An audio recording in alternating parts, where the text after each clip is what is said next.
Et quand nous entendrons la douce mélodie d'une lyre résonner au loin, dans l'immensité de la nuit, nous saurons qu'il s'agit de la lyre d'Orphée.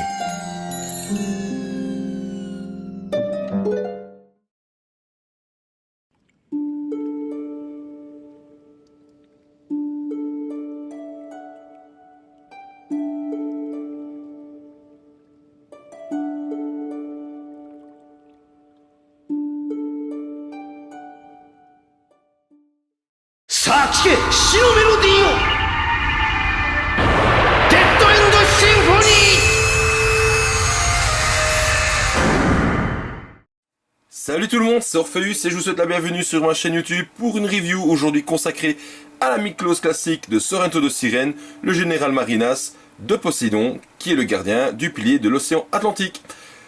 Dans cette review, on y verra quoi? On y verra le packaging de la figurine, le contenu des blisters, il y aura le montage de l'armure sur la figurine et ensuite à la fin le débrief de cette review avec des photos montrant le totem monté en armure. Voilà. Allez, c'est parti pour le packaging.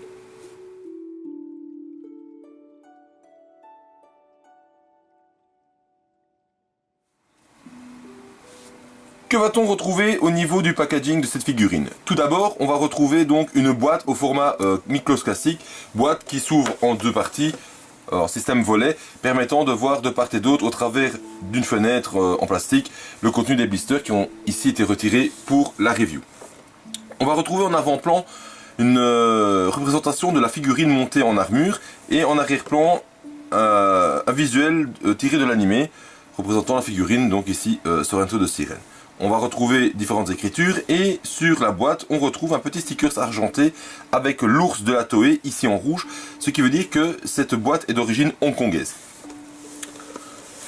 De part et d'autre des tranches, on va retrouver quoi? La représentation de la sirène ici en totem.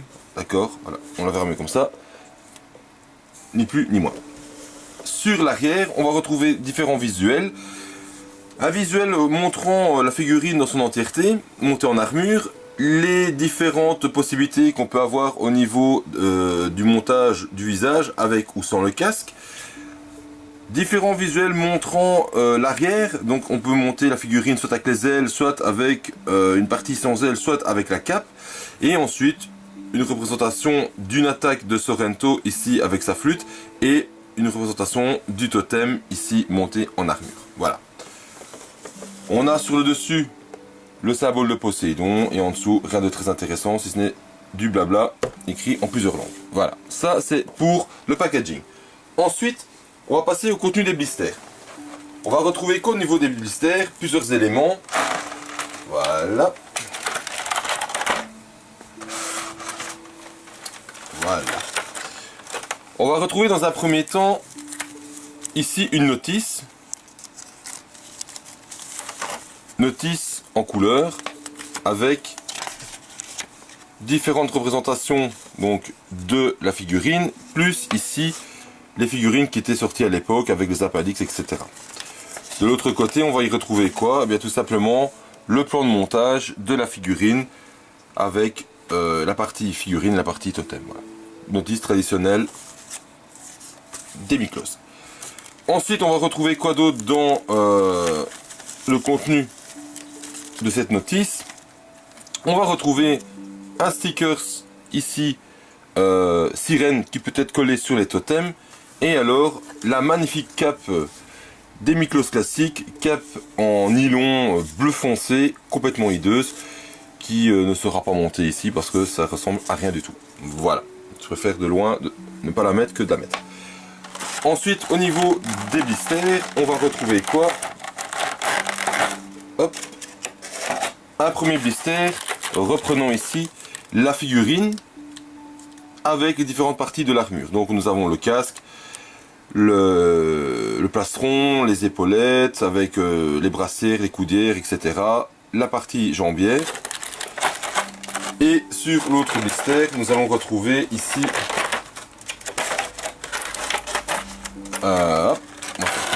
et sur l'autre partie, nous allons retrouver quoi? Eh bien, le totem avec les ailes, les différentes mains, la flûte qui est en métal La deuxième chevelure pour être montée avec le casque, la partie qui va dans le dos pour remplacer les ailes, les jupes latérales, la partie abdominale et les deux autres parties, donc bras et jambes, venant sur le totem. Il y a également une pièce allant sur le totem, qu'est-ce que je dis comme bêtise, sur un socle. Ici c'est pas la bonne, elle a été mise par inadvertance dedans, donc c'est normalement une prévue avec Poséidon. Je suis à la recherche de ça pour dire de faire la boîte complète, donc le blister complet. Voilà, si jamais vous avez ça sous la main, ça m'intéresse fortement d'avoir cette petite pièce, mais en version Poséidon. Voilà ce que l'on peut dire sur les blisters. Au niveau de la couleur, on en reparlera tantôt. Sachez déjà que elle est moins orangée que celle de Kraken. Je la trouve moins orangée, plus or doré, or blanc. Il y a une touche orangée, mais sans plus. Donc on verra ça pendant le montage, on en reparlera. Voilà. Allez, je vous reprends tout de suite pour le montage.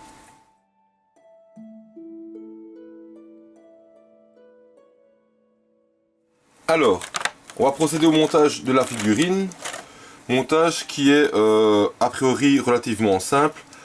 Ici je vais déjà commencer par enlever la tête. Pourquoi? Parce que je vais effectuer le montage de la figurine avec le masque. Voilà. Donc Sorrento fait partie des marinas qui est relativement peu coûteux à acquérir. Avec Kraken et Chrysaor, c'est un de ceux qui coûtent, je ne vais pas dire les moins chers, parce que rien n'est moins cher, ou pas cher, mais fait partie de ceux qui sont raisonnables au niveau des prix, en tout cas en occasion. Alors, que dire sur la figurine dans un premier temps? Eh bien tout simplement que, comme toutes les Miklos classiques, elle est faite de plastique et de métal. Jusque là, pas de grande nouveauté. Au niveau couleur, on est sur quelque chose entre l'or blanc et l'or jaune, avec une petite pointe d'orangé. Je trouve que voilà, pour un Marinas, peut-être ils auraient pu aller un peu plus dans l'orangé pour redonner cette couleur écaille propre au Marinas. Bon, maintenant voilà, c'est pas plus dérangeant que ça non plus, mais ça pourrait peut-être dénaturer quelque peu avec une autre Marinas qu'on pourrait avoir dans sa collection, comme par exemple Chrysaor, qui je trouve est un peu plus orangé. Voilà. Maintenant, ça reste qu'un avis personnel, et donc rien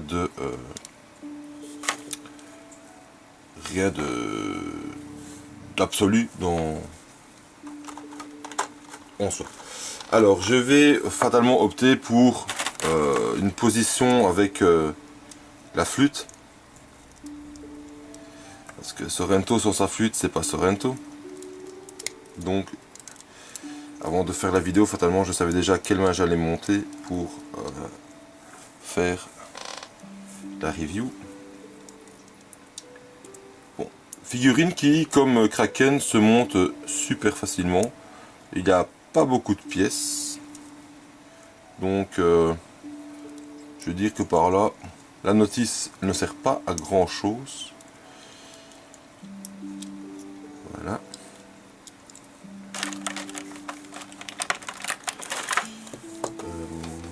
On y sera vite au niveau du montage, hein. C'est quelque chose de très rapide. Il n'y a pas grand chose à aller rechercher, donc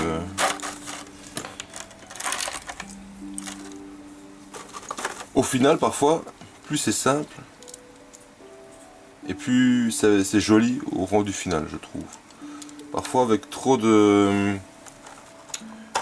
détails ou trop de choses à mettre sur la figurine, parfois je trouve que voilà, c'est un peu embêtant dans le montage d'une figurine. Oups, voilà, on va la remettre.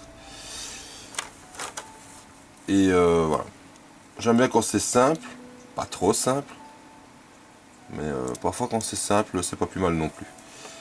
voyez ici, ça se monte super facilement. Alors, petit coucou aux youtubeurs que je suis. Pas que je suis du verbe être, mais que je suis du verbe suivre. J'ai encore été regarder des reviews aujourd'hui. Franchement, c'est du super bon boulot. Continuez comme ça. C'est que du bonheur. Franchement, je vais aller voir des reviews encore sur certaines choses. Voilà. Du CNCA ou autre. Hein. Je visionne de tout. Et je dis continuez comme ça, c'est que du bonheur. Vous voyez ici, ça se monte quand même super facilement. Il n'y a vraiment rien à dire. En plus, toutes les pièces sont déjà montées. Et ça, c'est un gros plus. Toutes les pièces sont pratiquement déjà montées au niveau des petites pièces style brassière, etc. Coudière. Il y a énormément de choses qui sont déjà montées dans le blister. Donc, encore du travail en moins à faire. Donc, franchement, c'est génial. Donc, vous voyez, par exemple, ici, si je prends cette pièce-ci, bah, la partie genouillère ici est déjà montée dessus, quoi. Donc, oui, si j'ai oublié de mettre la cuissarde, ça va pas aller. Hop, voilà, on met la cuissarde. Donc, que dire? Bah, y a pas grand chose à dire, hein. Ça se monte facilement, et quand ça se monte facilement, c'est que du bonheur. Voilà. Oups, je vais sauter une pièce, pas grave, je vais la remettre après. Ouais, voilà, figurine rapide à monter, vous voyez, ça prend pas beaucoup de temps. J'ai juste un petit souci à ce niveau aussi, au niveau de la pièce qui va sur enfin une des pièces qui va sur les chevillères. Je la trouve un petit peu trop souple, elle se déclipse. Je pense qu'elle a été un petit peu écartée, enfin un petit peu trop écartée lors d'un précédent montage. Donc je pense que je vais peut-être opter pour la mettre un petit peu dans de l'eau chaude, histoire de la resserrer un petit peu. Et par la suite, tout simplement la laisser refroidir pour qu'elle soit resserrée. Voilà. Voilà. Hop, ici, vous voyez, ça va tout seul. Voilà. Je prends la tête de Sorento, je lui mets le casque. Voilà, hop, la chevelure, le casque est ici. Hop. Voilà. Super simple à monter, il n'y a rien à redire. Ah, j'ai la chevelure qui n'est pas bien mise par contre. Ça nettoie bien. Alors, Sorento existe en version EX. Je ne l'ai pas acheté. Je ne compte pas l'acheter. Parce que je pars du principe que... Voilà. Je pars du principe que ça sert à rien d'acheter des versions EX quand toute une série n'est pas sortie. Donc j'ai vu ici que les surplis vont bientôt sortir, enfin Camille va sortir en tout cas en surplis EX, qu'une version Broken va sortir aussi. J'ai pas encore de version EX en surplis parce que la gamme n'est pas encore complète. Et je pense que au vu de pas dire l'arnaque, mais du petit coup que Bandai a fait à sortir les versions de Sorento et de Dragon des Mers en version EX et de ne pas continuer dans la foulée, ben voilà, je pense que on va pas se faire avoir non plus, donc je préfère attendre qu'une série soit sortie complètement, un peu comme voilà les V2 EX, je les ai parce que elles sont sorties complètement et donc voilà, je les ai achetées et elles sont dans ma collection. J'ai acheté des versions Gold parce qu'elles sont sorties complètement. Maintenant, je ne vais pas aller acheter une version qui n'est pas complète, ça n'a aucun intérêt. Donc voilà, ici j'ai monté ma figurine en vitesse. Je lui prépare sa petite flûte à Sorento. Je l'ai monté avec les ailes. Je le monte pas avec la cape parce que la cape elle est moche, ultra moche. Voilà. Je vais ranger mes blisters.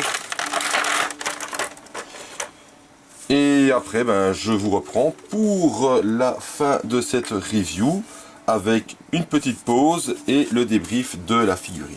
Voilà, je vous dis à tout de suite.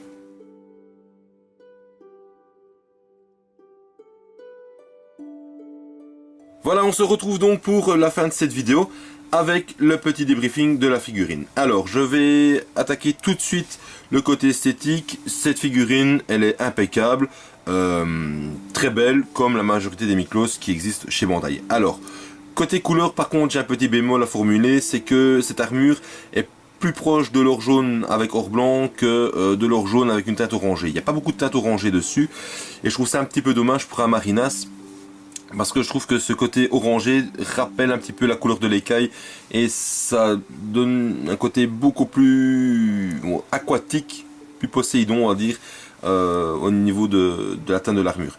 Ici on est vraiment sur une teinte or jaune, or blanc sur la partie abdominale, plastron, le bord des épaulettes, une partie du masque, les ailes sont en or blanc, la flûte qui est en métal est en or blanc aussi, donc voilà. On est plus sur de l'or blanc, or jaune. C'est pas le même or jaune que les versions Gold, mais voilà, une petite teinte orangée aurait été intéressante pour rappeler ce côté Marinas.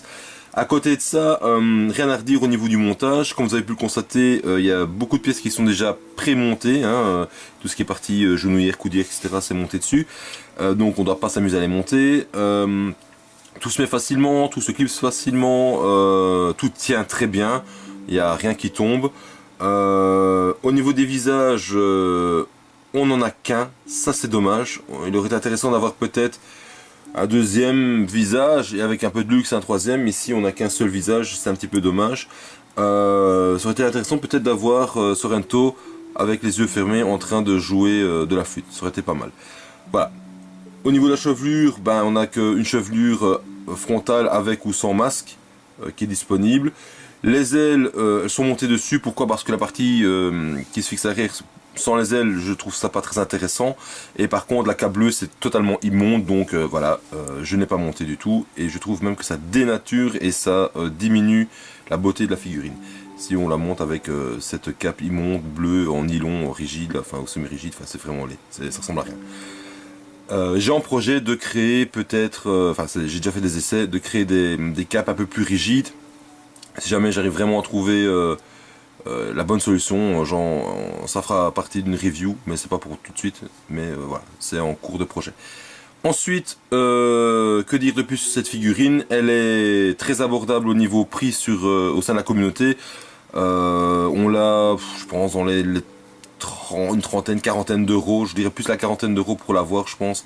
Je sais même plus combien j'ai payé à l'époque. Donc c'est relativement abordable, comme certaines autres Marinas comme Kraken ou Chrysaor qui sont abordables au niveau du prix. Ça existe en version EX comme Dragon des Mers. Je ne l'ai pas pour la simple et bonne raison que la série n'existe pas dans son intégrité et intégralité au niveau des Marinas, donc aucun intérêt de les acheter maintenant. C'est un peu comme les surplis. Les surplis existent en version EX. Il y a Camus qui sort prochainement en version EX. Je les achèterai que quand Sion et le Poisson sera sorti en version EX, donc Aphrodite et Sion sont sortis, parce que ça sert à rien d'acheter comme beaucoup de gens ont fait, acheter Sorrento et Dragon des Mers en version EX et puis se retrouver le bec dans l'eau avec le reste des figurines Marinas qui ne sort pas, ni plus ni moins. Donc voilà. Rien à redire de plus sur cette figurine. Rapport qualité-prix 10 sur 10, pas trop cher, facile à monter, aucun souci de montage, visuellement très belle. Petit bémol pour le côté orangé de l'armure qui n'existe pas, mais bon voilà, on peut pas tout avoir non plus, c'est un choix de Bandai. Maintenant je trouve que ça aurait été intéressant peut-être de ramener une petite touche d'orangé, ça aurait été pas plus mal. Donc avis aux customers qui se lanceraient là-dedans, je serais quand même curieux de voir Sorrento avec une armure un peu plus orangée. Voilà. Je vous dis là-dessus à très bientôt pour une prochaine review, portez-vous bien, abonnez-vous à ma chaîne, abonnez-vous aux autres chaînes des autres youtubeurs qui font du très bon boulot, avec un gros clin d'œil en passant à ceux-ci. Et je vous dis donc à très bientôt. Salut à tous, ciao.